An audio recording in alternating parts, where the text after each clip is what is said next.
여러분, 산업단지 요즘 장난 아닙니다. 어디나 할 것 없이 산업단지가 다 어려운데요. 일반적으로 산업단지 이러면요, 국가산업단지가 있고 지방산업단지가 있습니다.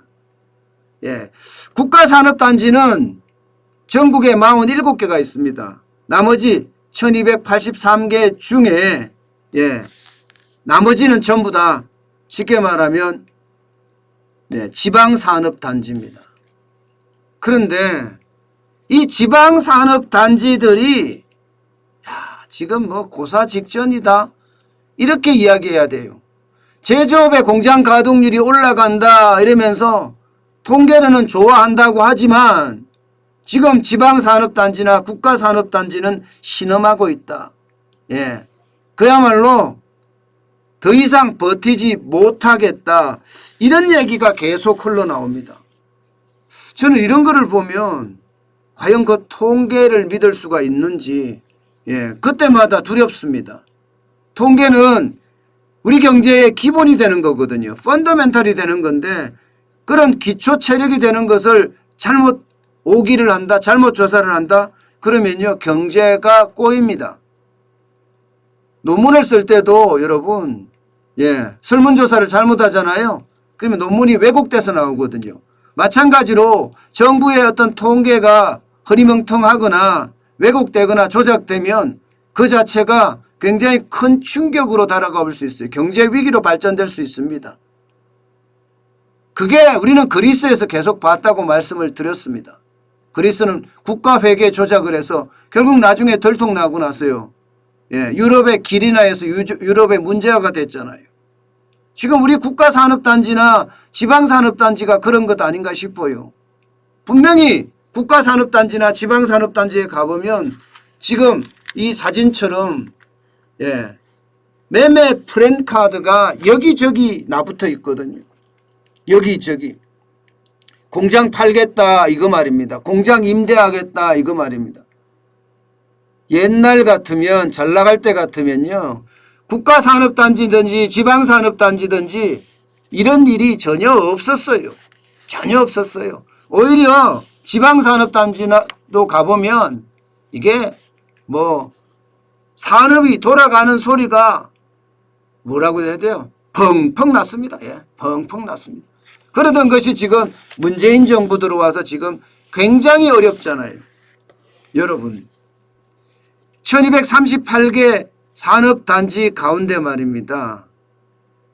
입주 기업이 10개 이하인 유령 산업단지 무려 말입니다. 27%입니다. 27%. 338개나 됩니다. 그중에 3개 이하 산단도 그중에입니다. 그중에 3개 이하 산단도 145개예요. 전체의 12%입니다. 공장이 산업단지라고 크게 지어놨는데 그게 3개밖에 들어가지 않았다는 이야기입니다. 그러니 입주기업들이 다 망한다는 이야기가 거짓도 아닌 거죠. 이러다 보니까 여러분 생산액이요. 생산액 보시면 여러분 충격적으로 줄어들었습니다. 충격적으로. 보세요. 2015년부터 보면 2015년 978조 9천억 원이었습니다. 2016년 이제 생산을 시작하면서 늘어나기 시작해서 2017년에는 1066조 3천억 원이었어요. 완전히 피크를 이루었습니다. 뭔가 박근혜 정부 말기에 이제 경제정책의 효과가 나타나면서 산업단지공단, 산업단지도 활성화돼서 돌아가기 시작했다는 의미입니다. 그런데 2017년을 기점으로 해서요. 2017년을 기점으로 해서 내년 4년 동안 내리 4년 동안 그야말로 폭망했습니다. 폭망. 아니 뭐 매출이 그냥 완전히 떨어졌는데요. 무려 말입니다. 119조가 증발했어요. 119조. 1066조 3천억 원에서 947조 4천억 원으로 떨어졌으니까 119조가 증발해 버렸습니다. 그만큼요 지금 산업단지가 충격적으로 지금 어렵다는 이야기예요. 이게 여러분 코로나로 보기는 힘들죠. 그죠? 코로나 때문에 일시적인 현상이다 이렇게 보기에는 굉장히 힘듭니다. 이거는요 100% 문재인 정부의 경제 정책에 대한 실패 탓입니다. 어디 가서 물어보더라도 똑같은 이야기합니다. 부산에 있는 명지공단, 녹산공단, 대전에 있는 산업단지공단 뭐 어느 곳 할 것 없이 가서 물어보면 똑같은 이야기를 해요. 왜 이렇게 어렵냐 물으면 최저임금이 폭등했잖아요. 주 52시간제가 도입되잖아요. 일할 사람이 없고 사람을 뽑으려고 해도 뽑지도 못합니다. 돈이 돼야지 사업을 하는 건데 최저임금을 이렇게까지 올려놨으니까 산업단지는 버티지 못합니다. 산업단지의 특성이 노동집약적인 전통 제조업체가 많은데 최저임금을 이렇게 올리고 주 52시간제를 도입하면 이것은 예외 없다는 이야기예요. 망할 수밖에 없다는 겁니다. 망할 수밖에 없다. 이것은요 제가 만들어낸 이야기도 아니고 실제 뭐 창원 산단이나 이런 데 가보면 이야기합니다. 창원 산단만 하더라도 2010년대 초중반까지는 매년 50조 원 했습니다. 50조 원. 창원 산업단지 이러면요 조선, 기계, 자동차, 원전 할 것 없이 난리였습니다. 지금요 30조 원대로 내려앉았어요. 30조 원대로. 30조 원대로. 이렇게 산업단지가 망가지고 있다는 거예요. 문재인 정부는요 그런 데 관심이 없어요.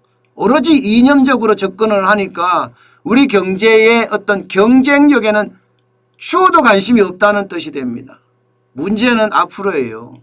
오는 7월부터 50인 미만 사업장에도 지금 주 52시간제가 도입이 되잖아요.